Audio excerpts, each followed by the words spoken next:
ওই যুবক বলতেছে, আমি নবীকে জিজ্ঞাসা করার পর আমার নবী জবাব দিল, শোনো গো, তোমার ভাই যদিও এত বড় দামি জায়গার মুয়াজ্জিন, কিন্তু তোমার ভাইয়ের একটা গুনাহের অভ্যাস ছিল। তোমার ভাই জিন্দেগিতে নজর বাঁচাইতো না। এই বদনজরি করার কারণে এত আমল থাকা সত্ত্বেও শেষে গিয়ে বেঈমান হয়ে মারা গেল। হে নবীর উম্মত, সালেহ আল মুয়াজ্জিন আর এক বড় আল্লাহওয়ালা বান্দা। ওই সালেহ আল মুয়াজ্জিন এত বড় নেককার, এত বড় নেককার, তার মতো নেককার ওই সমাজে একজনও নাই। নেককার হওয়ার কারণে তার নাম হয়ে গেছে সালেহ। সালেহ মানে নেককার, সৎকার। হে নবীর উম্মত, এলাকার বড় মুয়াজ্জিন ছিল, সবাই তাকে ভালো মানুষ হিসেবে জানতো, নেককার হিসেবে জানতো। একবার মসজিদের মিনারের মধ্যে আজান দেওয়ার জন্য দাঁড়ায়। ওই আজান দিতে যখন গেল, হঠাৎ করে পাশের বাসার ইহুদি মেয়ের প্রতি নজর পড়ে গেল। নজর আর বাঁচায় নাই, নামাজ শেষ কইরা ওই মেয়ের কাছে দৌড়াইয়া গেল। মেয়ের কাছে গিয়া বলতেছে, আমি তোমাকে পাইতে চাই, তোমার কাছে যাইতে চাই। মেয়ে ছিল খ্রিস্টান মেয়ে। মেয়ে বলে, আমার কাছে আসতে হলে আগে মদ খাইতে হইব। নেককার মুয়াজ্জিন রাজি হয়ে গেল রে যুবক। এই জন্য আল্লাহ বলছে, লা তাকরাবু, কাছে যাও না, কাছে যাও না। কাছে গেলেই বিপদে পড়বা, অ্যাক্সিডেন্ট হয়ে যাবার যুবক। বয়সের কোনো দাম নাই, বুড়া হইলেও কাছে যাওয়া যাইব না। যুবকরা তো যাওয়াই যাবে না। কাছে যাওয়ার পর মেয়েটা বলতেছে মদ খাইতে হবে। ওই সালেহ আল মুয়াজ্জিন মদ খাওয়ার জন্য রাজি হয়ে গেছে। মেয়ে এখন বলে ওই শুকরের গোশত খাইতে হবে। সালেহ আল মুয়াজ্জিন শুকরের গোশত খাওয়ার জন্য রাজি হয়ে গেছে। সবগুলো খাইছে। খাওয়ার পর তাকে বলছে, এখন খ্রিস্টান ধর্ম গ্রহণ করতে হবে, তাহলে তুমি আমাকে পাবা। সালেহ আল মুয়াজ্জিন এত বড় নেককার মানুষ, ওই মানুষটাও রাজি হয়ে গেল তোমাকে পাওয়ার জন্য। যদি খ্রিস্টান হতে হয়, আমি খ্রিস্টান হতেও রাজি। এর যুবক একটু বদনজরির কারণে বেঈমান হয়ে দুনিয়া থেকে বিদায় হয়ে গেল, খ্রিস্টান হয়ে গেল আল্লাহর বান্দা। এখন মেয়েটা বলতেছে, আমার বাবা আসবে, তোমার সাথে আমার বিবাহ হবে, তারপর আমি তোমার কাছে যাব। এর আগ পর্যন্ত সাদে যাও, সাদে গিয়ে অপেক্ষা করতে থাকো। আল্লাহ তাআলার বান্দা সালেহ আল মুয়াজ্জিন সাদে গিয়ে হাঁটাহাঁটি করতেছে। হঠাৎ করে ছাদ থেকে পড়ে গেল। ছাদ থেকে বইরা সাথে সাথে তার ইন্তেকাল হয়ে গেল। ইন্তেকাল হওয়ার পর এলাকায় ঘোষণা হয়ে গেল, এত বড় নেককার মুয়াজ্জিন বেঈমান হয়ে মারা গেল। লাশটার কাছে কেউ যায় না রে যুবক। ওই লাশ কেউ ধরেও না, মাটি দেওয়ার কাছেও যায় না। কারণ এত বড় নেককার মানুষ বেগানা নারীর প্রতি আশিক হইয়া বেঈমান হয়ে মারা গেল। কেউ তাকে মাটি দিতে যায় না, কেউ তাকে দাফন করতে যায় না, কেউ তার কাফন বড়াইতে যায় না। লাশটার মধ্যে বড় দুর্গন্ধ ছড়াইয়া গেল এলাকার মধ্যে। এলাকার লোকজন যখন দুর্গন্ধ থেকে বাঁচতে পারল না, তাড়াতাড়ি তারা বড় একটা গর্ত খনন করলো। বড় গর্ত খনন কইরা লাঠি দিয়া গুতাইয়া ওই সালেহ আল মুয়াজ্জিনের লাশটাকে মাটি চাপা দিয়া দিল। ওরে বাবা, এত বড় সম্মান, সব সম্মান নিমিষেই সব শেষ হয়ে গেল। আমার সময় বড় সংক্ষেপ, এই জন্য বলতেছিলাম, হে নবীর উম্মত, যদি আল্লাহর ওলি হতে চাও, সব গুনাহগুলো ছাড়ো রে যুবক। অন্তরটাকে পরিষ্কার বানাও। অন্তরে হিংসা রাখা যাবে না, অন্তরে বিদ্বেষ রাখা যাবে না। যতই তুমি নামাজ পড়ো না কেন রে মুসলমান, অন্তরে যদি যাররা পরিমাণ হিংসা থাকে, আর একজনের উন্নতি দেখা তোমার ভালো লাগতেছে না, আর একজনের মঙ্গল দেখা তোমার মধ্যে খুব জ্বলাজ্বলি করতেছে, এইটার নামই হলো হিংসা। এই হিংসা যদি অন্তরে থাকে, আমার নবী বলে, ফাইনাল হাসাদা ইয়াকুলুল হাসানাত কামা তাকুলুন নারুল হাতাবা। হিংসা নেকিকে এমন ভাবে ধ্বংস করে, আগুন যেমন ভাবে লাকড়িকে ধ্বংস করে দেয়, পোড়ায়া একেবারে সারখার বানায়া দেয়। যার অন্তরে যাররা পরিমাণ হিংসা থাকবে, তার একটা আমল বাকি থাকবে না। নামাজ যে না পড়বে আমার নবী বলে তার মধ্যে কাফেরের মধ্যে কোনো পার্থক্য নাই। নামাজ যদি না পড়ো তোমার মধ্যে আর কাফেরের মধ্যে কোনো পার্থক্য নাই। আল ফারুকু বাইনাল মুসলিমি ওয়াল কাফিরি তারকুস সালাহ। মুসলমান এবং হিন্দু, মুসলমান এবং খ্রিস্টান, মুসলমান এবং বিধর্মী, এই দুই দলের মধ্যে পার্থক্য হলো নামাজ ত্যাগ করে দেওয়া। মুসলমান নামাজ ছাড়ে না, বিধর্মীরা নামাজ পড়ে না। সুতরাং তুমি মুসলমান হইয়া যদি নামাজ ছাইরা দাও, নামাজ যদি না পড়ো, তোমার নাম মুসলমান রাখা হবে না। ঠিক কিনা বলো? মুসলমানি বুয়াদ গর্দন নেহাদান এনানে খুদ বদস্তে খাজা দাদান গর্ব সুরাত আদমি সাবুদে আহমদো জহলো হামক সাবুদে গর্ব কুওয়াত আদমি সাবুদে গাও খারজ আদমি বেহতর শুদে আদমিরা আদমিয়ত লাজমাস ওদরাগর কোন বাশদ হাই জামাস।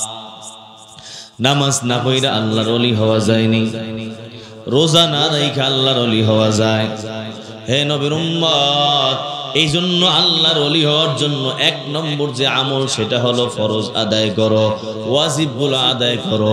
দুই নম্বর স্তর হলো সব গুনাহগুলোকে ছাইরা দাও, সব গুনাহ ছাড়ো, তাহলে তুমি আল্লাহর ওলি হইতে পারবা।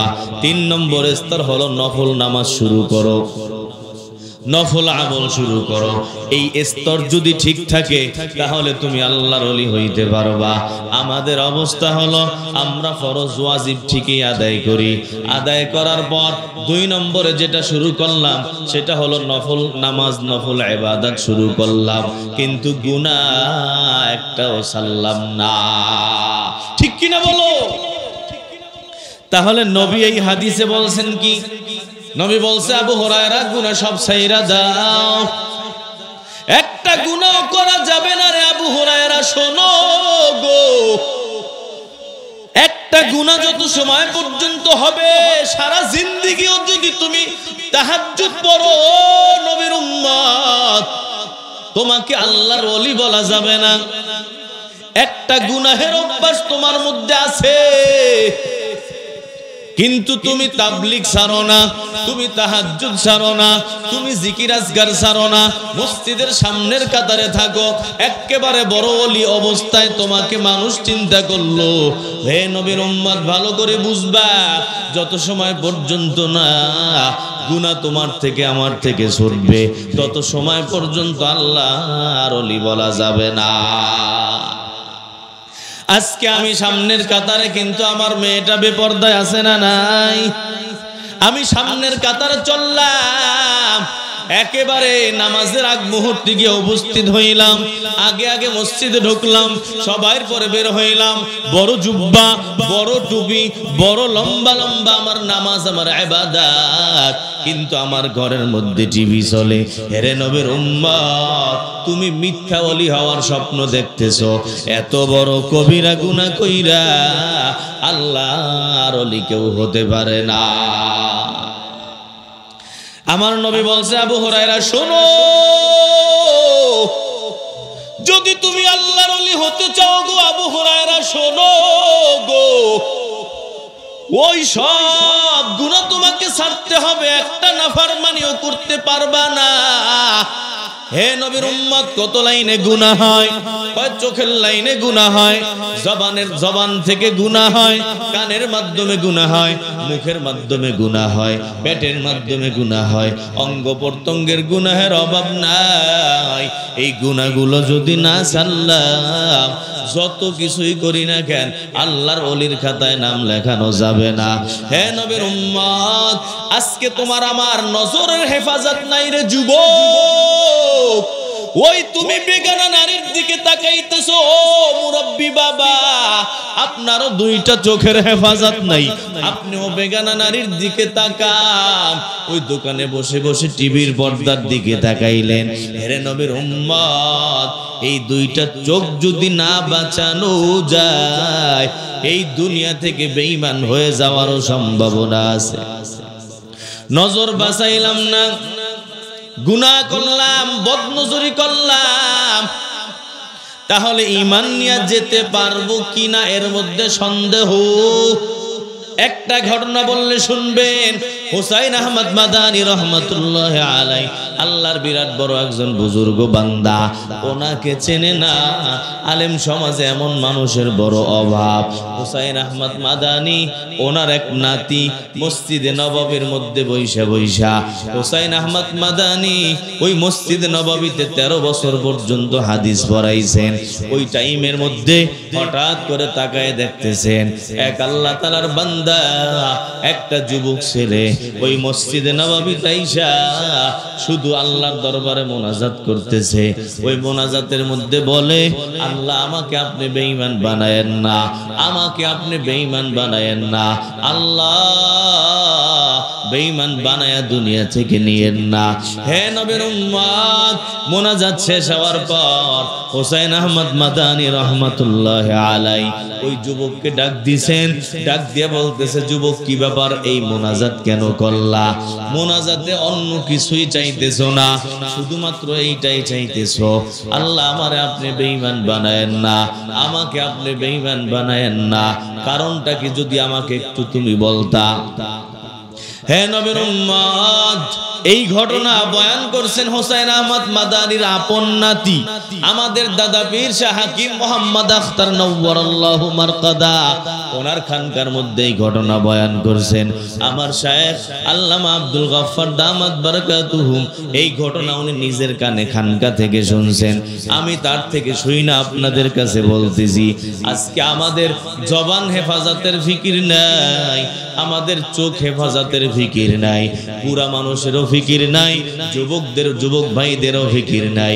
আমরা রাস্তাঘাটে বদনজরি করতেছি, বেগানা নারীর দিকে তাকাইতেছি, আমরা কোনো টেনশনও করতেছি না। এত বড় মারাত্মক গুনাহ, যেই গুনাহের কারণে মানুষ বেঈমান হওয়ার সম্ভাবনা। হুসাইন আহমদ মাদানী রহমাতুল্লাহ আলাইহি যখন তাকে জিজ্ঞাসা করলেন, বাবা বিষয়টা কি বলো, শুধুমাত্র এই দোয়াই কেন করতেছো, আল্লাহ বেঈমান বানায়েন না, বেঈমান বানায়েন না।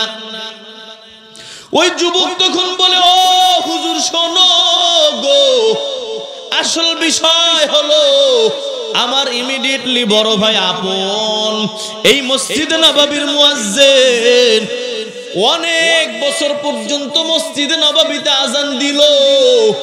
আমার ওই বড় ভাইয়ের যখন ইন্তেকালের সময় ঘনায় গেল, তখন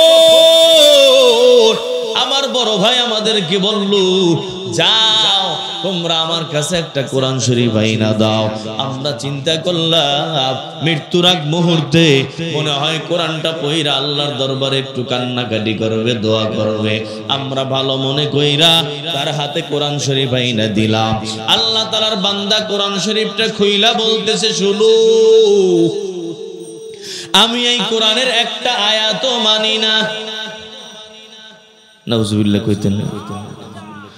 তোমরা সবাই সাক্ষী থাকো গো, এই যে কোরআন, কোরআনের একটা আয়াত আমি মানি না। এই কথা বইলা হাত থেকে কোরআনটা দূরে নিক্ষেপ করে ফেলে দেয়। হে নবীর উম্মত, এরপরে তার ইন্তেকাল হয়ে যায়। আপনি বলেন, কোরআন যদি কেউ না মানে ওই মানুষটার ঈমান থাকবে নি? তাহলে যেই মানুষটা ওই মসজিদ নববীর মতো এত বড় দামি জায়গার মধ্যে আজান দিল,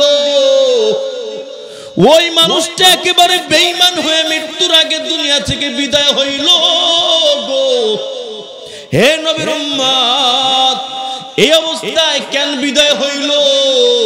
ওই তার ছোট ভাই বড় পেরেশান, এই চিন্তার মধ্যে আছে, আমার ভাই এত বড় দামি জায়গার মুয়াজ্জিন, এত বড় দামি জায়গায় আমার ভাই নামাজ পড়ায়, আমার ভাই এত বড় দামি জায়গায় নবীর পাশে বসে আজান দেয়, ওই ভাই কেন একেবারে শেষ মুহূর্তে বেঈমান হয়ে মারা গেল? হেরে নবীর উম্মত, ছোট ভাই পেরেশান হয়ে চিন্তা। একদিন ঘুমাইলো, ঘুমের মধ্যে পয়গম্বরের সাথে স্বপ্নে সাক্ষাৎ। নবীকে পাইয়া ওই ছোট ভাই জিজ্ঞাসা করলো, পয়গম্বর আমার মনটা বড় খারাপ, আমার আপন বড় ভাই আপনার মসজিদে এত বছর যাবত আযান দিল, মুয়াজ্জিনি করলো, আজকে আমার বড় ভাই বিদায় নেওয়ার সময় একেবারে বেঈমান হয়ে দুনিয়া থেকে বিদায় হলো, কারণটা কি? হে নবীর উম্মত, ওই আল্লাহ তাআলার বান্দা যখন জিজ্ঞাসা করলো, নবী গো বলেন, আপনি জবাব দেন। নবী তখন বলল, শোনো, তোমার এই যে আপন ভাই যদিও মসজিদে নববীর মুয়াজ্জিন, কিন্তু তার মধ্যে একটা গুনাহের অভ্যাস ছিল। তোমার ভাই তার দুইটা নজর কোনোদিন বাঁচাইতো না।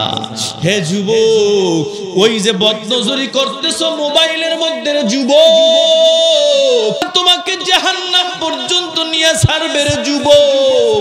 ওই মোবাইলের ধারে কাছে যায়ও না, মোবাইল একটা নেশার মতো রে যুবক। হে যুবক, ওই নেশার কাছে যাইও না রে যুবক। যারা নেশা করো, কুল্লু মুস্কিরিন হারাম, আমার নবী বলে সব নেশা হারাম। হে যুবক, ইয়াবা খাইও না, ওই মদ খাইও না, আড্ডাবাজি কইরো না। তুমি তো যুবক, তোমার এত দাম, এত দাম। এই যৌবনকালটাকে যদি ইবাদতের মধ্যে কাটাও, তাহলে তুমি মারা যাইতে দেরি, আরশের ছায়া পাইতে দেরি হবে না। আমার নবী বলেন, শাবুন নাশা ফি ইবাদাতিল্লাহ, 7 শ্রেণীর মানুষকে আল্লাহ আরশের নিচে ছায়া দান করবেন। এর মধ্যে এক শ্রেণীর মানুষ হলো ওই সমস্ত যুবক যারা তাদের যৌবনকালটা ইবাদতের মধ্যে কাটায়। বালেগ হওয়ার আগ থেকেই নামাজ শুরু করলো, বালেগ হওয়ার পরেও নামাজ কাজা নাই, দাড়ির মধ্যে ফুল লাগায় নাই, টাকনুর নিচে কাপড় পরে না, গালাগালি করে না, মা বাবার লগে বেয়াদবি করে না। হেরে যুবক, ওই মাদ্রাসার তালেবে ইলমের দিকে তাকাও। ওই মাদ্রাসার তালেবে ইলম 6 বছর থেকে নামাজ ধরলো, তুমি তো 6 বছরে কিছুই জানো না। ওই 7-8 বছর নামাজ বন্ধ নাই। মাদ্রাসার তালেবে ইলম বালেগ হইল ইবাদতের উপরে, ওস্তাদের খেদমত করে, মা বাবার খেদমত করে। হে নবীর উম্মত, ওরে যুবক, তুমি কেন পারবা না? তোমার মতো কত যুবক কলেজে পড়ে, ইউনিভার্সিটিতে পড়ে, এক ওয়াক্ত নামাজ কাজা করে না, আছে না নাই? তুমি কেন পারবা না রে যুবক? ওই যে তাকায়া দেখো গো, খেতে খামারে কাজ করে কত যুবক ওই নামাজের সময় হইলে দাঁড়ায় যায়, বড় মোবাইল চালায় না, বড় মোবাইল চালাইলেও গুনাহ করে না। তুমি কেন রাত্র জায়গা জায়গা গুনাহ করো রে যুবক?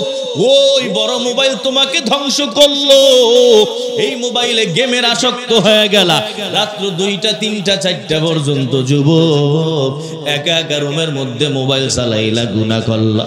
আল্লাহর কসম, দুনিয়ার কেউ যদিও দেখে না, কিন্তু আমার মালিক আসমান থেকে তাকায়া দেখেনি। এর যুবক, ওই মালিককে ফাঁকি দেওয়ার কোনো সুযোগ নাই। দুনিয়ার সবাই ঘুমায় যায়, কিন্তু আমার মালিক আল্লাহ কিন্তু ঘুমায় না। আল্লাহর ঘুমের ভাবও আসে না, তন্দ্রাও নাই। কারণ যুবক, তোমার দিকে আমার মালিক তাকায় আছে। কোন সময় যেন তোমার একটা বিপদ হয়ে যায়, আমার মালিক যদি ঘুমায় যায়, ওই বিপদ থেকে তোমারে কে বাঁচাবে? ওই বিপদ থেকে বাঁচানোর জন্য আমার মালিক রাতভর ঘুমায় না, দিনভর ঘুমায় না। মালিকের মধ্যে ঘুমের তন্দ্রার ভাবনাই রে যুবক। আজকে তুমি অন্যায় পথে চললা, তোমার কি ওই নবীর প্রতি কোনো মায়া নাই, মোহাব্বত নাই? আজকে তুমি বিধর্মীদের ওই আদর্শ অনুসরণ করলা, কিন্তু নবীর আদর্শ তোমার মধ্যে নাই। হে যুবক, যার আদর্শ তুমি মানবা, মাথার চুলগুলা কাটলা ইন্দুর বান্দরের মতো আছে না নাই? হে যুবক, আমার নবী যেমন চুল কাটলো, ওইভাবে চুল কাটো গো। যদি ওইভাবে তুমি চুল না কাটো রে যুবক, যার মতো চুল কাটবা তার সাথে হাসরের ময়দানে থাকবা, যার মতো জামা পরবা তার সাথে হাসরের ময়দানে থাকবা। নবীর আদর্শের মালা গলায় লাগাও রে যুবক, ওই নবীর আদর্শ অনুযায়ী যদি চলো হাসরের ময়দানে ওই নবীর সাথে তুমি থাকবা। হে যুবক, নেশার কাছে যাইও না, মা বাবার সাথে খারাপ ব্যবহার কইরো না, কারণ তোমার জান্নাত তোমার মায়ের পায়ের নিচে। ওই জন্য যদি জান্নাত পাইতে হয় মায়ের পায়ের নিচে তোমাকে যাইতে হবে রে যুবক। হোসাইন আহমদ মাদানী ঘটনা বয়ান করলো।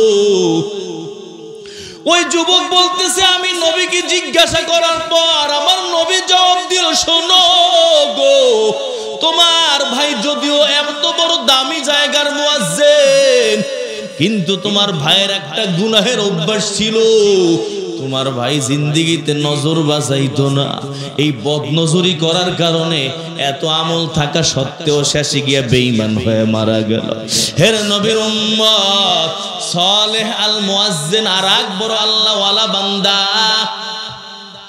ওই সালেহ আল মুয়াজ্জিন এত বড় নেককার, এত বড় নেককার, তার মতো নেককার ওই সমাজে একজনও নাই। নেককার হওয়ার কারণে তার নাম হয়ে গেছে সালেহ। সালেহ মানে নেককার, সৎকার। হে নবীর উম্মত, এলাকার বড় মুয়াজ্জিন ছিল, সবাই তাকে ভালো মানুষ হিসেবে জানতো, নেককার হিসেবে জানতো। একবার মসজিদের মিনারের মধ্যে আজান দেওয়ার জন্য দাঁড়ায়, ওই আজান দিতে যখন গেল হঠাৎ করে পাশের বাসার ইহুদি মেয়ের প্রতি নজর পড়ে গেল।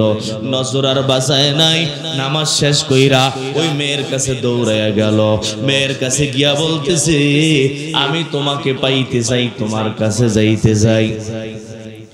মেয়ে ছিল খ্রিস্টান মেয়ে, মেয়ে বলে আমার কাছে আসতে হলে আগে মদ খাইতে হইব। নেককার মুয়াজ্জিন, নেককার মুয়াজ্জিন রাজি হয়ে গেল রে যুবক। এই জন্য আল্লাহ বলছে, লা তাকরাবু, কাছে যাও না, কাছে যাও না, কাছে গেলেই বিপদে পড়বা, অ্যাক্সিডেন্ট হয়ে যাবে রে যুবক। বয়সের কোনো দাম নাই, বুড়া হইলেও কাছে যাওয়া যাইব না, যুবকরা তো যাওয়াই যাবে না। কাছে যাওয়ার পর মেয়েটা বলতেছে মদ খাইতে হবে। ওই সালেহ আল মুয়াজ্জিন মদ খাওয়ার জন্য রাজি হয়ে গেছে। মেয়ে এখন বলে ওই শুকরের গোশত খাইতে হবে। সালেহ আল মুয়াজ্জিন শুকরের গোশত খাওয়ার জন্য রাজি হয়ে গেছে, সবগুলো খাইছে। খাওয়ার পর তাকে বলছে এখন খ্রিস্টান ধর্ম গ্রহণ করতে হবে, তাহলে তুমি আমাকে পাবা। সালেহ আল মুয়াজ্জিন এত বড় নেককার মানুষ, ওই মানুষটাও রাজি হয়ে গেল তোমাকে পাওয়ার জন্য। যদি খ্রিস্টান হতে হয় আমি খ্রিস্টান হতেও রাজি। হে যুবক, একটু বদনজরির কারণে বেঈমান হয়ে দুনিয়া থেকে বিদায় হয়ে গেল, খ্রিস্টান হয়ে গেল আল্লাহর বান্দা। এখন মেয়েটা বলতেছে, আই আমার বাবা আসবে, তোমার সাথে আমার বিবাহ হবে, তারপর আমি তোমার কাছে যাব। এর আগ পর্যন্ত সাদে যাও, সাদে গিয়ে অপেক্ষা করতে থাকো। আল্লাহ তাআলার বান্দা সালেহ আল মুয়াজ্জিন সাদে গিয়ে হাঁটাহাঁটি করতেছে। হঠাৎ করে ছাদ থেকে পড়ে গেল, ছাদ থেকে বইরা সাথে সাথে তার ইন্তেকাল হয়ে গেল। ইন্তেকাল হওয়ার পর এলাকায় ঘোষণা হয়ে গেল, এত বড় নেককার মুয়াজ্জিন বেঈমান হয়ে মারা গেল। লাশটার কাছে কেউ যায় না রে যুবক, ওই লাশ কেউ ধরেও না, মাটি দেওয়ার কাছেও যায় না, কারণ এত বড় নেককার মানুষ বেগানা নারীর প্রতি আশিক হইয়া বেঈমান হয়ে মারা গেল। কেউ তাকে মাটি দিতে যায় না, কেউ তাকে দাফন করতে যায় না, কেউ তার কাফন বড়াইতে যায় না। লাশটার মধ্যে বড় দুর্গন্ধ, দুর্গন্ধ ছড়াইয়া গেল এলাকার মধ্যে। এলাকার লোকজন যখন দুর্গন্ধ থেকে বাঁচতে পারলো না, তাড়াতাড়ি তারা বড় একটা গর্ত খনন করলো। বড় গর্ত খনন কইরা লাঠি দিয়া গুতাইয়া গুতাইয়া ওই সালেহ আল মুয়াজ্জিনের লাশটাকে মাটি চাপা দিয়া দিল। ওরে বাবা, এত বড় সম্মান, সব সম্মান নিমিষেই সব শেষ হয়ে গেল। আমার সময় বড় সংক্ষেপ, এই জন্য বলতেছিলাম, হে নবীর উম্মত, যদি আল্লাহর ওলি হতে চাও সব গুনাহগুলো ছাড়ো রে যুবক। অন্তরটাকে পরিষ্কার বানাও। অন্তরে হিংসা রাখা যাবে না, অন্তরে বিদ্বেষ রাখা যাবে না। যতই তুমি নামাজ পড়ো না কেন রে মুসলমান, অন্তরে যদি যাররা পরিমাণ হিংসা থাকে, আর একজনের উন্নতি দেখে তোমার ভালো লাগতেছে না, আর একজনের মঙ্গল দেখা তোমার মধ্যে খুব জ্বলাজ্বলি করতেছে, এইটার নামই হলো হিংসা। এই হিংসা যদি অন্তরে থাকে, আমার নবী বলে ফাইনাল হাসাদা হাসাদা ইয়াকুলুল হাসানাত কামা তাকুলুন নারুল হাতাবা। হিংসা নেকিকে এমন ভাবে ধ্বংস করে, আগুন যেমন ভাবে লাকড়িকে ধ্বংস করে দেয়, পোলায়া পোলায়া একেবারে সারখার বানায়া দেয়। যার অন্তরে যাররা পরিমাণ হিংসা থাকবে, তার একটা আমল বাকি থাকবে না। অন্তরে হিংসা আছে না নাই? অহংকার যার অন্তরে থাকবে, তার জিন্দেগীর সব আমল বরবাদ হয়ে যাবে। হে নবীর উম্মত, জবানটাকে হেফাজত করো, জবানটাকে বাঁচাও গো যুবক। জবানের গুনাহ কইরো না, জবানের মাধ্যমে নাফরমানি কইরো না। এত বড় দামি এটা, কয় হাল ইয়াকুবুন নাস আলা ওজুহিহিম ইল্লা হাসাইদু আলসিনাতিহিম। কিয়ামতের ময়দানে কিছু মানুষ হাঁটবে, তাদের পা থাকবে উপরের দিকে, তাদের মুখটা থাকবে নিচের দিকে। মুখের উপরে তারা হাঁটবে, আল্লাহ তাদেরকে বাধ্য করবে। এখন যেমন মুখের উপরে হাঁটা কঠিন, ওই সময়ও হাঁটা এমন কঠিন হবে, কিন্তু আল্লাহ তাআলা বাধ্য করবেন। বাধ্য করবেন কারণ বলেন নবী, কারণ হলো জবানের গুনাহ। জবানকে তারা হেফাজত করে নাই, জবান দ্বারা গুনাহ করলো, মুখ দ্বারা গালাগালি করলো, গীবত শিকায়াত করলো, অন্যায় অপরাধ কথা বললো, মুখটাকে হেফাজত করে নাই। হে নবীর উম্মত, এই জবানটা কত দামি, কত দামি। 70 বছরের কাট্টা কাফের শুধুমাত্র মৃত্যুর আগে একবার বলল লা ইলাহা ইল্লাল্লাহু মুহাম্মাদুর রাসূলুল্লাহ। 2-3 সেকেন্ড লাগলো পড়তে, ওই 70 বছরের সব গুনাহ মাফ হয়ে গেল। জান্নাতি जन्नत दो ज़ुख से या रब क्या करो, आरज़ू है मैं तुझे देखा करो। और गिलमान जितनी नेमत है ओ सबसे बेहतर नेमत दीदारे ओ। এই জন্য 1 নম্বর নসিহত হলো, একটা গুনাহ করা যাবে না। হারাম খাওয়া তো সুন্নাত, কি বলেন? হারাম খাওয়া, হারাম যারা খায় একটা সিজদা আল্লাহর দরবারে কবুল হয় না। বড় লম্বা দাড়ি, লম্বা জুব্বা, মসজিদের সামনের কাতারে সময় দেয়। হে নবীর উম্মত, কিন্তু হারাম খায় এমন মুসলমান আছে না নাই? সুদ খায় আছে না নাই? ঘুষ খায় আছে না নাই? ঘুষের টাকা দিয়া সম্পদের বড় পাহাড়। ও নবীর উম্মত, এই সম্পদগুলো কিয়ামতের ময়দানে আল্লাহ মাথায় উঠাইয়া দিবে। এই অন্যায় অবৈধভাবে কামাইলা, এগুলো কান্দের মধ্যে লইয়া লইয়া হাঁটো। ওয়াল্লাযী নাফসু মুহাম্মাদিন বিয়াদি, ওই সত্তার কসম যেই সত্তার হাতে মুহাম্মাদের জান। ইন্নাল আবদা লা ইয়াকযিফুল লুকমাতাল হারামা ফি জাওফি, যদি কোন বান্দা একটা হারাম লোকমা পেটের মধ্যে ঢুকায়, লাম ইউতাকাব্বাল আমালু 40 ইয়াওমান, আমার নবী বলেন এই এক লোকমা হারাম খাওয়ার কারণে 40 দিনের কোন আমল আল্লাহর দরবারে কবুল হবে না। রাসূলের এই হাদিস সত্যি না মিথ্যা? আর একটু আস্তে কোন, হাদিসের উপর ঈমান আছে? তাহলে আমরা যে হারাম খাই, আহারে আল্লাহ, সুদ ঘরে ঘরে ঢুকে গেছে, ঘরে ঘরে সুদ, পুরুষ মহিলা সবাই সুদের ব্যবসা করে। আহারে আল্লাহ, হারাম যারা খাবে, নবী বলে লা ইয়াদখুলুল জান্নাতা জাসাদুন গুজিয়া বিল হারাম। হারাম যে খাবে, যেই দেহ, ওই দেহ জান্নাতে কোনো দিন যাবে না। মানিস তারা সাওবান বিআশারাতি দারাহিম, আমার নবী বলেন 10 টাকার মাধ্যমে যদি একটা জামা খরিদ করলা অফিহি দিরহামুম মিন হারাম, ওই 10 টাকার মধ্যে একটা টাকা হারাম, 9টা টাকা হালাল। লাম ইয়াতাকাব্বালিল্লাহু লাহু সালাতান মা দামা আলাই। আমার নবী বলেন এই জামা গায়ে দিয়া, এই টুপি পইরা যত ওয়াক্ত নামাজ পড়বা, এক ওয়াক্ত নামাজ আল্লাহর দরবারে কবুল হবে না। আজকে আমরা ইবাদত করতে রাজি, গুনাহ ছাড়তে রাজি না, ঠিক কিনা বলেন? তাহাজ্জুদ পড়তে রাজি, আবার পরের দিন অফিসে গিয়া ঘুষ খায়, এমন আছে না নাই? ফজর নামাজ জামাতের সাথে প্রত্যেকদিন পাবন্দির সাথে পড়লো, অফিসে গিয়া ঘুষের টাকা ঠিকই ধরলো, বড় দাড়ি বড় জুব্বা, ওই অফিসের মধ্যে গিয়া ঘুষের টাকা যখন আসে বলে ওই ডেস্কের মধ্যে রাখো, আমি রোজা রাখছি, হাত দিয়া ধরন যাইব না, ঠিক কিনা বলে? ওই অ্যাকাউন্টে পাঠাই দাও, অ্যাকাউন্টে পাঠাই দিলে হালাল হয়ে যাইব না? আরে আল্লাহ, আজকে নবী এই হাদিসে এটাই বলছে যে নফলের তো ফিকির আছে, কিন্তু গুনাহ থেকে বাঁচার ফিকির নাই। যতই নফল করলাম, এই নফল আমাকে জান্নাতে নেবে না, জান্নাতে নেবে না যদি গুনাহ থেকে না বাঁচি। উদাহরণ দিবেন আমাদের শায়খুল ইসলাম আল্লামা তাকি ওসমানী দামাত বারাকাতুহুম। কি উদাহরণ? অনেক ভিটামিন, কোরমা, পোলাও, বিরিয়ানি খাইছেন, লগে অল্প একটু বিষ খাইছেন, কোনটায় কাজ করবে? এত দামি দামি 1 নম্বর দুবাই থেকে আগত জুস খাইছেন, এই জুসে কাম করবো না বাংলাদেশের নকল বিষে কাম করবে? বিষের মধ্যে বলে নকল বাইরে, একজনে মরে যাইবো, মরে যাইবো, এখন বিষ খাইছে, তো বিষ ঠিস খাইয়া এখন খাইছি শেষ, যাবো দুনিয়ার থেকে বিদায় নিয়ে যাবো। এখন মরে না, খাইছে অনেক, খাওয়ার পরে আর মরে না, মরে না, কি হলো কি হলো?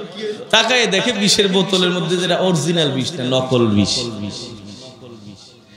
নকল মালের মধ্যে লেখা নকল হইতে সাবধান, ঠিক কিনা? অথচ মেড ইন জিনজিরা লেখা থাকে মেড ইন জাপান। এই কামগুলো যারা করে ওরা একটাও মুসলমান না। এমন করছে আমার নবীরা, অথচ আমরা মুসলমান হয়ে এগুলো করতেছি। হ্যাঁ, এই জন্য দেখেন এই অন্যায়, অপরাধ, হারাম এর ধারে কাছেও যাওয়া যাবে না।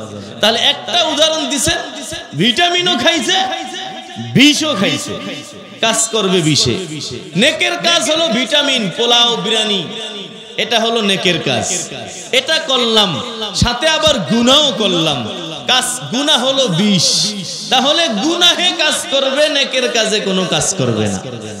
কারণ আমি তাহাজ্জুদ করলাম, সকালে উঠে গীবত করলাম, আমার তাহাজ্জুদ কি আছে? সব শেষ। তাহাজ্জুদ করলাম, বেপরদায় চললাম, স্বামীর সাথে খারাপ ব্যবহার করলাম, আমার এই তাহাজ্জুদ শেষ হয়ে গেল। আর একটা উদাহরণ দিছেন, ঘরের মধ্যে এসি লাগাইছে, এসি লাগাইছে ঘর ঠান্ডা করার জন্য, কিন্তু জানলা দরজা সব খোলা। আপনি বলেন তো এই এসিতে কি কাজ করবনি? জীবনে। ঠিক তেমনি ভাবে নফল আমল এগুলো হলো এসি, এসির মতো ঠান্ডা করবে মানুষকে, আখেরাতে জান্নাত দিবে। কিন্তু এর সাথে সাথে যদি গুনাহের দরজা বন্ধ না করি, এই নফল আমলের এসি আমার জীবনকে ঠান্ডা বানাবে না, আমাকে জান্নাতে নেবে না, আমাকে জান্নাতি বানাবে না। এই জন্য সবচেয়ে বেশি জরুরি হলো নফল করার চেয়ে গুনাহ থেকে বাঁচার প্রতি গুরুত্ব দেওয়া। 1 নম্বর নসিহত করছেন, ইয়া আবা হুরায়রা তাইত্তাকিল মাহারিমা তাকুন আবাদান নাস। ও আবু হুরায়রা, সব গুনাহ ছাইরা দাও, তাহলে তুমি সবচেয়ে বড় আল্লাহর ওলি হবা। যদি এমন হয় গুনাহ করলা, নেকের কাজও করলা, কেমন হইল? কয় ভিটামিনও খাইলা, বিষও খাইলা, ভিটামিনও খাইলা, বিষও খাইলা। যেমন বিষে কাজ করবে, তোমাকে মাইরা ফেলাবে। নফল আমলও করলা, গুনাহও করলা, ওই গুনাহই তোমাকে জাহান্নামে নিয়ে যাবে। নফল আমল তোমাকে জান্নাত পর্যন্ত নিতে পারবে না। হে নবীর উম্মত, রাত্রে বেলা মাছ ধরলো, যেই পাত্রের মধ্যে মাছগুলো রাখলো ওই পাত্রের তলি নাই, সারা রাত যতগুলো মাছ ধরলো একটা মাছও সকালে পাবেনি। আমি তুমি আমল করলাম, বড় নেক আমল, এগুলো হলো এক একটা মাছ, যেই জায়গার মধ্যে রাখলাম, বদ নজরি করলাম, মাছগুলো বের হয়ে গেল, গীবাত করলাম, নেকের কাজগুলো বের হয়ে গেল, ওই হিংসা করলাম, নেকের কাজগুলো বের হয়ে গেল। হে নবীর উম্মত, টাকা কামাই করা যেমন জরুরি, এর থেকে বেশি জরুরি হলো টাকা পয়সা হেফাজত করা।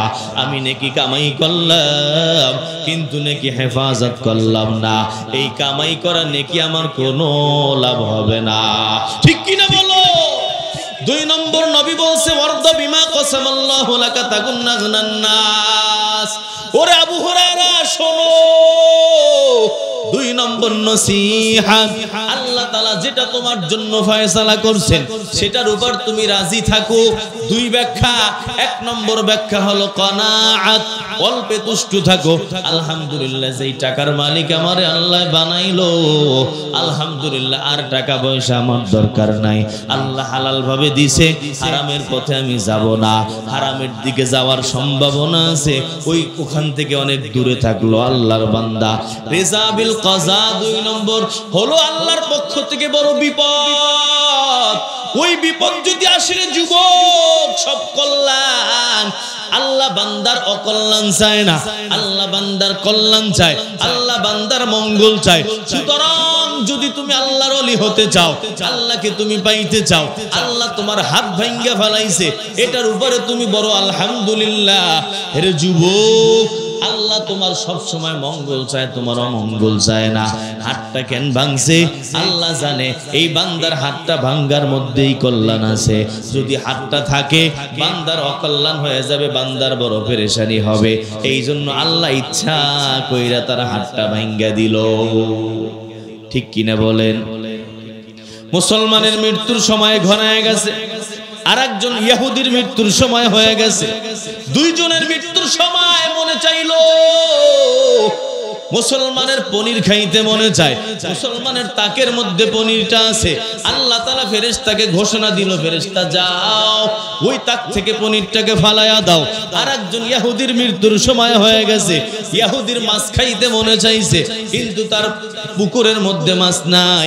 আল্লাহ তাআলা বলছে, ও ফেরেশতা যাও তার পুকুরের মধ্যে একটা মাছ ফালায়া দিয়ে আসো। হে নবীর উম্মত, 2 জন ফেরেশতাকে আল্লাহ 2 কাজের জন্য পাঠায়া দিল। রাস্তার মধ্যে তাদের সাক্ষাৎ, তাদের দেখা হওয়ার পর তারা একে অপরকে জিজ্ঞাসা করলো, কি ব্যাপার, কারণটা কি বলো গো? বিষয়টা তো উল্টা উল্টা মনে হয়। আল্লাহ তাআলা মুসলমানের মনের আশা পুরা করতে দিবে না, কিন্তু খ্রিস্টানের মনের আশা পুরা করতে দিবে। বিষয়টা তো অন্যরকম মনে হইল। সুতরাং চলো আল্লাহর কাছে গিয়ে জিজ্ঞাসা করি জিনিসটা উল্টা হয়ে গেল কিনা। 2 জন বলতেছে, আগে চলো আমরা কাজটা কইরা নেই। যেহেতু আল্লাহ অর্ডার দিল, কাজটা শেষ করার পর আল্লাহর দরবারে গিয়া বলতেছে, আল্লাহ জিনিসটা আমাদের কাছে উল্টা উল্টা মনে হইল। মুসলমানকে খাইতে দিলা না, কিন্তু ইহুদিকে তুমি খাওয়ার ব্যবস্থা করে দিলা। বিষয়টা উল্টা উল্টা মনে হইল। আল্লাহ বলে, ফেরেশতা শোনো গো, এই যে আমার মুসলমান বান্দা, তার জিন্দেগিতে অনেক আমল করলো, অনেক আমল কইরা যেই পর্যন্ত উঠছে, আমি আল্লাহ তাকে আরো উপরে উঠাইতে চাই। মৃত্যুর সময় ঘনায় গেছে, এখন আমার বান্দা আর আমল করতে পারবে না, আমল করার ক্ষমতা নাই। এই জন্য তার মনের আশা আমি পুরা হইতে দেই নাই। মনে চাইছে, মনের আশা আমি পুরা না কইরা যেই নেকিটা হবে, ওই নেকির মাধ্যমে আমি আমার বান্দাকে জান্নাতের উচ্চ মাকামে পৌঁছায় দিব। আর ইহুদির বিষয়টা হলো, বিধর্মীরা যত নেকের আমল করলো, সব আমলের বিনিময় আল্লাহ তাআলা দুনিয়ার মধ্যেই দিয়ে দেয়। হে নবীর উম্মত, আল্লাহ তাআলা বলতেছে, ফেরেশতা শোনো গো, আমার ওই ইহুদি বান্দা সব আমলের বিনিময় আমি দুনিয়ায় দিয়ে দিছি, একটা আমলের বিনিময় দিতে বাকি আছে। আখিরাতে তার কোনো অংশ নাই, দুনিয়ার মধ্যেই যা পাওয়ার পাইব।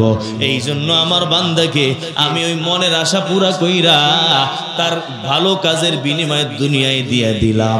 এই বান্দা আখিরাতের মধ্যে কিছুই পাবে না।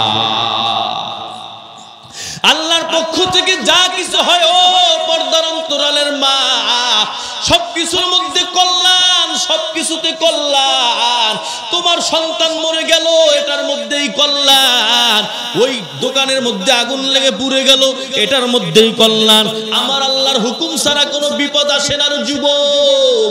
আমার আল্লাহ বান্দাকে বিপদে ফালাইতে চায় না, আমার আল্লাহ বান্দাকে ওই বড় আনন্দ দিতে চায়, আরাম দিতে চায়, কিন্তু বিপদ কেন দেয়? এই জন্য দেয় বিপদের উপর সবর করবারে বান্দা, সবর কইরা উচ্চ মাকামে তুমি পৌঁছায়া যাবা। ওই যে পয়গম্বর মুসা আলাইহিস সালাম, আল্লাহ তাআলার বড় একজন নবী, তাকে জিজ্ঞাসা করা হইল, নবী বলেন এই সমাজে বর্তমানে সবচেয়ে বড় আলেম কে? নবী মুসা বলে, আমি হলাম সবচেয়ে বড় আলেম, আমার চেয়ে বড় আলেম এই সমাজে আর কেউ নাই। আল্লাহর কাছে কথাটা ভালো লাগে নাই।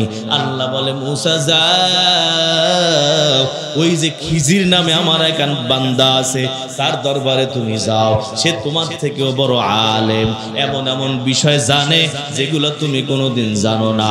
পয়গম্বর মুসা খিজির আলাইহিস সালামকে তালাশ করে বের করলেন, একসাথে সফর করার অনুমতি নিল। খিজির আলাইহিস সালাম বলে, ও মুসা, যদি আমার সাথে তোমার চলতে হয় তাহলে সাবধান, আমার কোনো কাজে প্রশ্ন করা যাবে না, আমি যেমনটা করব আমার পেছনে পেছনে তুমি চলবা, কোনো প্রশ্ন করতে পারবা না। নবী মুসা বলে, ঠিক আছে খিজির চলেন, আপনার কোনো কাজে আমি প্রশ্ন করব না। সামনে রওনা হয়, চলতে চলতে একটা নদীর সামনে এসে গেল। ওই নদীর সামনে গিয়া একটা খেয়া নৌকা তাদের কাছে আসলো। নৌকার মাঝিকে বলতেছে, রে ভাই, আমাদের কাছে টাকা নাই, পয়সা নাই, যদি একটু আমাদেরকে ওপার পার করায় দিতা। নৌকার মাঝি দেখে হুজুর মানুষ, বলে, ঠিক আছে আপনি নৌকায় ওঠেন, ফিরি ফিরি পার করায় দিব। নৌকা যখন নদীর মাঝে গেল, খিজির আলাইহিস সালাম নৌকার তলি ছিদ্র কইরা ফালাইলেন। পয়গম্বর মুসা বলে, ও খিজির শোনো গো, এই বান্দা আমাদের এত বড় উপকার করলো, ফিরি ফিরি নৌকা পার করাইলো, আপনি তার এত বড় ক্ষতি কইরা দিলেন কেন? খিজির বলে, ও মুসা বলছিলাম না আমার কোনো কাজে প্রশ্ন করা যাবে না। মুসা নবী বলে, ঠিক আছে আর প্রশ্ন করব না, সামনে চলেন। নদী পার হওয়ার পর সুন্দর সুদর্শন একটা গোলাম তার সামনে আসলো, বাচ্চা। ওই বাচ্চাটাকে দেখা খিজির আলাইহিস সালাম গলা মোচড় দিয়ে একেবারে দুই ভাগ করে ফেললো, বাচ্চাটাকে মেরে ফেললো গো।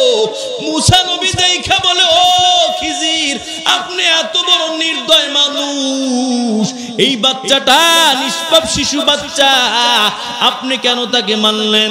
হে নবীর উম্মত, খিজির আলাইহিস সালাম বলতেছে, ও মুসা, আপনাকে না বলছিলাম আমার কোনো কথায় আপনি প্রশ্ন করবেন না।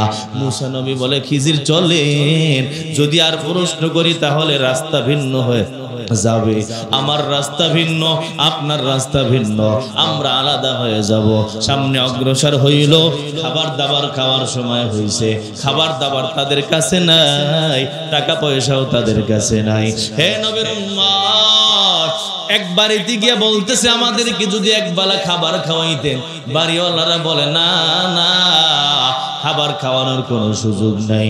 হে নবীর উম্মত, খাবার যখন তারা খাওয়াবে না, তখন দুইজনে রওনা দিল। ওই বাড়ি ছাইরা বের হইতে লাগলো, হঠাৎ করে দেখে দেয়াল পড়ে গেছে। দেয়ালটাকে খিজির আলাইহিস সালাম সোজা বানায় দিলেন এমনিতে এমনিতে। মুসা নবী বলে, রে খিজির, আপনি তো এটা এমনি সোজা না বানাইয়া খাবারের বিনিময়ে সোজা বানাইতে পারতেন, যে তোমাদের দেয়াল সোজা বানায়া দিব, বিনিময়ে আমাদেরকে খানা খাওয়াবা। আপনি এমনটা না করে ফিরি ফিরি সোজা বানাইলেন কেন? এরা আমাদেরকে যেমন খানা দিতে চায় না, এদের কাজটা ফিরি ফিরি করা ঠিক হয় নাই। নবী মুসা জিজ্ঞাসা করার পর খিজির বলে, যান, আপনার সাথে বিচ্ছেদ। এখন শুনেন, তিনটা ঘটনা দেখলেন, কারণ তো আপনি জানেন না, সেই জন্যই তো প্রশ্ন করছেন।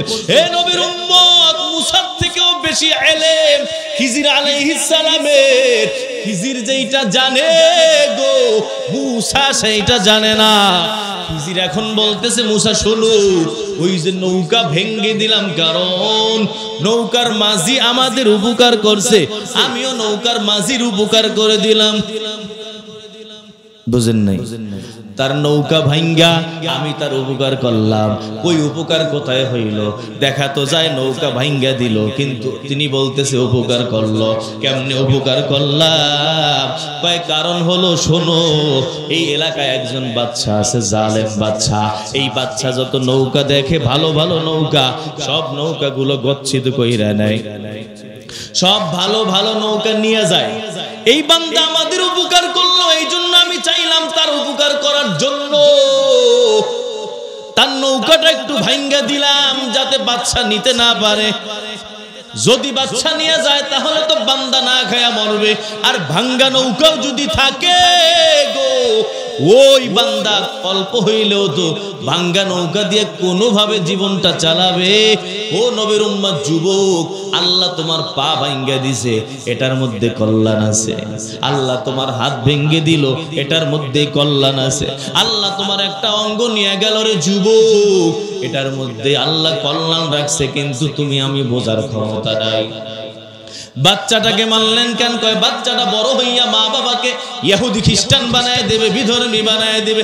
আমি চাইলাম যাতে করে আল্লাহ তাকে আবার ভালো সন্তান দেয়, এটাকে মাইরা ফেলাইলাম। মা বাবার অনেক কার, সন্তানের মোহাব্বতে বইরা মা বাবাও বিধর্মী হয়ে যাবে, একে মাইরা ফেলাইলাম। আল্লাহ আবার ভালো সন্তান দান করবে। হে নবীর উম্মত, আল্লাহ ভালো সন্তান দিবে, তাহলে আগে দিলেই তো পারতো। প্রথমে খারাপটা দিল, এর মাইরা ফেলাইলো, এরপরে আবার ভালোটা দিল। কারণটা কি? এই হিকমত আল্লাহ ছাড়া কেউ জানে না। কাদেরে কুদরত দারি বরকামাল, আনতা হাসবি আনতা রব্বি যুল জালাল, তুহি কাদের জলিলুল্লাহ জাহাদার, বহর হালে তুহি মেরা নিগাহদার। আল্লাহ হিকমত জানে, আমরা চিন্তা করতে গেলে কিচ্ছু পাবো না। যেমন শোনেন, দুইজন মূসা দুনিয়ায় ছিল। একজন মূসার নাম হলো সামিরি, আর একজন মূসা হলো পয়গম্বর মূসা। ফিরআউন যখন সংবাদ শুনলো যে এখন যত সন্তান জন্মগ্রহণ করবে এর মধ্যে একজন হবে নবী মূসা, তো সে অর্ডার দিল সব বাচ্চা সন্তান এখন মাইরা ফেলাইতে হইব, একজনকেও রাখা যাবে না। ছেলে যা হবে সব মেরে ফেলতে হবে। ওই সামিরি, এর নাম হলো মূসা, সামিরি জাদুঘর। এই মূসা এর মায় চিন্তা করলো যে আমার সন্তান যদি এখন আমি রাইখে দেই, ফিরআউন তো মাইরা ফেলাইব। ছাদের ওই পাহাড়ের চূড়ার মধ্যে রাইখাইছে। পাহাড়ের চূড়ার মধ্যে যখন রাখছে, কে খাওয়াইবো, কে লালন পালন করবো? কোন? আল্লাহ তাআলা জিবরাইল রে কয়, জিবরাইল যাও, ওই যে মূসা একজন সামিরি যার নাম, পাহাড়ের চূড়ায় ঘুমায় আছে, এরে গিয়া লালন পালন কইরা খাওয়াইয়া দাওয়াইয়া বড় বানাও। তো জিবরিল আলাইহিস সালাম আইসা আঙ্গুল দিলেই এক আঙ্গুল দিয়া দুধ বের হইতো, আর এক আঙ্গুল দিয়া মধু বের হইতো। এই খাওয়াইয়া খাওয়াইয়া আল্লাহ আরে বড় বানাইছে। এই কবিতা আছে, মুসাল্লাযী রাব্বাহু জিবরিলু কাফিরু ওয়া মুসাল্লাযী রাব্বাহু ফিরআউন মুরসালু। আরেকজন মূসা, তার লালন পালন হইছে ফিরআউনের ঘরে, এ হলো মূসা নবী। দেখেন, ফিরআউন লালন পালন করলো, সে হইল নবী, আর জিবরিল আলাইহিস সালাম লালন পালন করলো, সে হইল কাফের জাদুঘর। এখন কবেন যে আল্লাহর হিকমত কি এখানে? আল্লাহই ভালো জানে। দুনিয়ার মানুষের এইগুলো নিয়ে মাথা ঘামানোর কোনো সুযোগ না। আরে ওই যে আজরাইল আলাইহিস সালামকে আল্লাহ জিজ্ঞাসিল যে আজরাইল, তুমি যে এত মানুষকে মারো, তোমার কি কখনো খারাপ লাগছে? আজরাইলকে আল্লাহ দুইবার খারাপ লাগছে। কোনবার? একবার হয়েছে কি, নদীর মধ্যে ঝড় শুরু হয়েছে, গর্ভবতী একজন মহিলা ছিল, ওই ঝড়ে খালি মহিলা বাইসা আছে, নৌকা ভাঙ্গা চুরা চুরমার হয়ে গেছে। একটা তক্তার উপরে ওই মহিলা ভাসতেছিল। ওই টাইমে তার পেশাব বেদনা শুরু হয়েছে।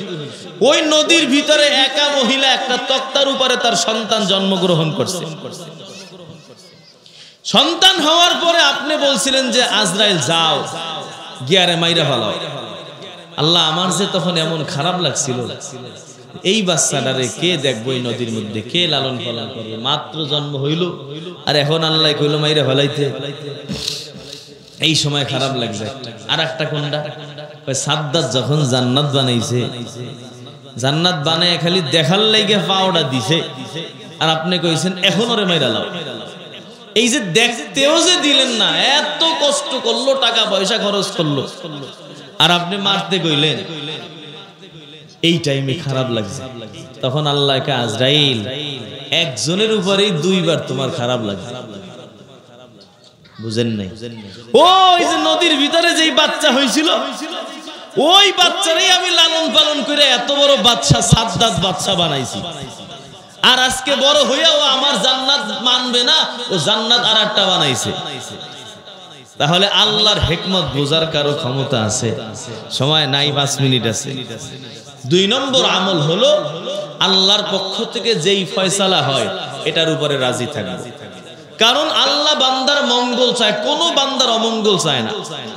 আপনার আঙ্গুল কাইটা গেছে, এর মধ্যে মঙ্গল আছে, আমাদের বুঝে আসে না, কিন্তু এই 3টা ঘটনা দ্বারা তো বুঝে আসলো যে মঙ্গল ভিতরে আছে না নাই। হ্যাঁ, লম্বা টাইম লাগে কথা কইতে, সময় নাই একেবারে।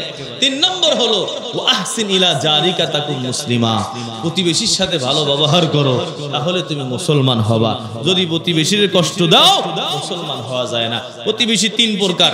1 নম্বর হলো এই যে আপনার পাশে এখন যে বসে আছে আপনার প্রতিবেশী, নামাজের কাতারে ডাইনে বামে যে আপনার প্রতিবেশী, বাসের সিটে ডাইনে বামে যে সে প্রতিবেশী, ওই ব্যাংকের লাইনে কোনো লাইন ধরছেন, লাইনের আগে পিছনে যে সে আপনার প্রতিবেশী, এরে কষ্ট দিলে জাহান্নামে যাইতে হবে। 2 নম্বর আপনার ঘরের সাথে যার ঘর লাগানো। 3 নম্বর আপনার গ্রামে যে থাকে আপনার প্রতিবেশী, এর লগে যদি খারাপ ব্যবহার করেন মুসলমান হওয়া যাবে না। 4 নম্বর হলো ওয়াহিব্বালিন নাসি মা তুহিব্বু লিনাফসিক, নিজের জন্য যেটা পছন্দ করো আর একজনের জন্য সেটাই পছন্দ করো। নিজে চাই না যে আমারে কেউ বকাঝকা করুক, চাননি, তাহলে আর একজনের আপনি বকাঝকা কইরেন না।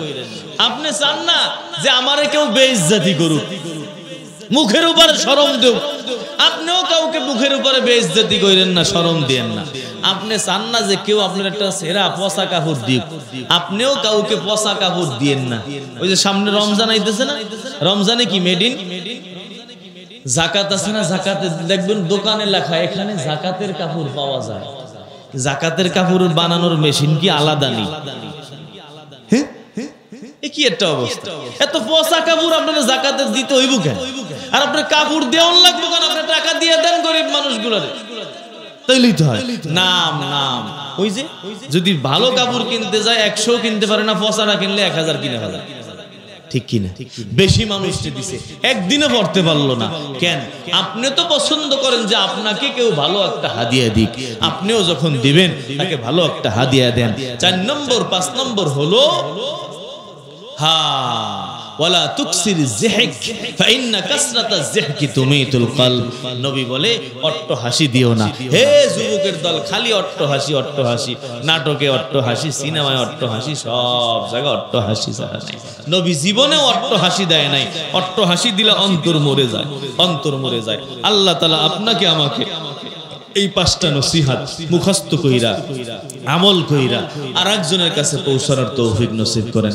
1 নম্বর সব গুনাহ ছাড়তে হবে, 2 নম্বর আল্লাহর ফয়সালা রাজি থাকতে হবে, 3 নম্বর প্রতিবেশীর সাথে ভালো ব্যবহার করতে হবে, 4 নম্বর নিজের জন্য যেটা পছন্দ আর একজনের জন্য সেটাই পছন্দ করব, 5 নম্বর অট্ট হাসি দিবেন না। কে কে দিবেন না দেখি 8টা জাগান। নারায়ে তাকবীর। আল্লাহ আমাদের কবুল করো। এই 5টা নসিহতে আমাকে আপনাকে সবাইকে আল্লাহ আমল করার তৌফিক নসিব করেন। ওয়া আখিরু দাওয়ানা আলহামদুলিল্লাহি রাব্বিল আলামিন।